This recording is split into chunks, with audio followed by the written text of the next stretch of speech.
If you consider the annual weekly wage for a single person, it largely isn't achievable. That is the reality. And as a result, it's been this way for first-home buyers for many a year now. We've seen a slippage in home ownership rates really starting from 2006. The New South Wales government's plan to allow first home buyers to pay a land tax rather than stamp duty was part of their budget this week. Will that make it easier for them to get a foot in the market? I believe initially it will. So it will provide a savings relief for first home buyers. What we don't want to see out of this, though, is a rise in housing prices as a result. And there is somewhat of a risk of that.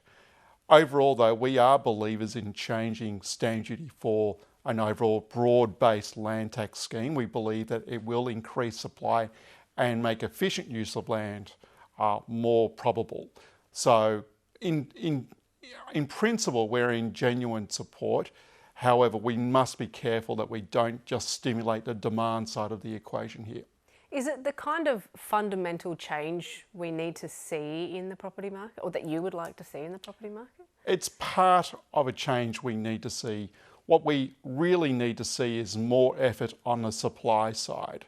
And I note the state government made previous promises to increase the supply of social housing, and those promises largely have not been met.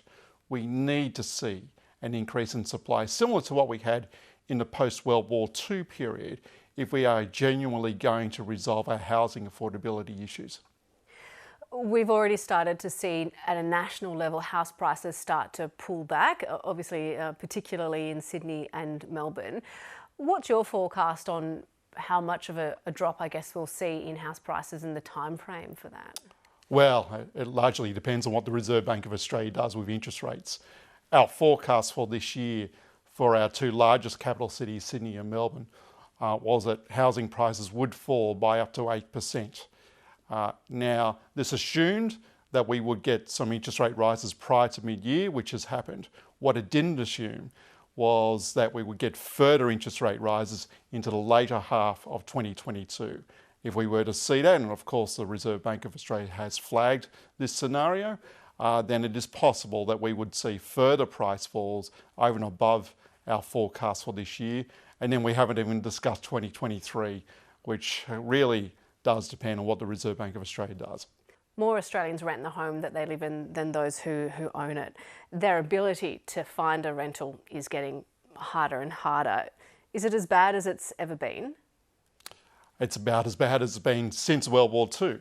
Our rental vacancy rate series is showing an overall rental vacancy rate of just 1% nationwide.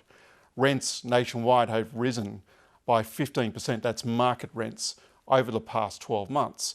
And that will soon feed through into the ABS's official series, which feeds through into the CPI. So there will be ramifications for the inflation read once we see the official numbers updated. But when you look at the ground, I've never seen anything like this before in my career. It is extraordinarily tight, and it's extraordinarily tight right across the country. Is there a way to help renters without, I guess, causing more heat in an already hot property market? Good question. I think in the short term, potentially we could see more state government relief or incentives or rebates for tenants. What we don't want to see, though, which would be counterproductive, is a cap on rental increases. I think that would not work at all. It'd be very counterproductive. And what we need to see over the medium to long term is more public housing, more overall housing as well. This is once again a supply side issue. How would that be delivered then to increase that supply? Really good question. We need to see, though, government intervention, government incentives for builders to go out there and build quickly. We have done it before. When we consider the post-World War II period in the late 40s and into the 50s, at the time we built 240,000 dwellings in a space of 10 years. That represented 1 in every 7 dwelling that was built. It was built by the public sector. So it has been done before. Of course, times have changed in terms of our ability to use land. Back then we had the ability to easily expand into free land. Nowadays we do not have that. We more or less need to build upwards in our capital cities, but we could be doing a lot more in our regions and our regional townships. That's where I see the opportunities there over the long term in terms of forward supply. We've of course got a relatively new government. Do you think they're open to those kind of possibilities? I think and hope they are. It's what is required if we are going to resolve our housing affordability issues. And if we don't resolve this, then the reality will be that home ownership rates will keep on slipping. And that will be a huge problem for the government of today. Louis Christopher, always great to have your insight. Thank you. Thank you.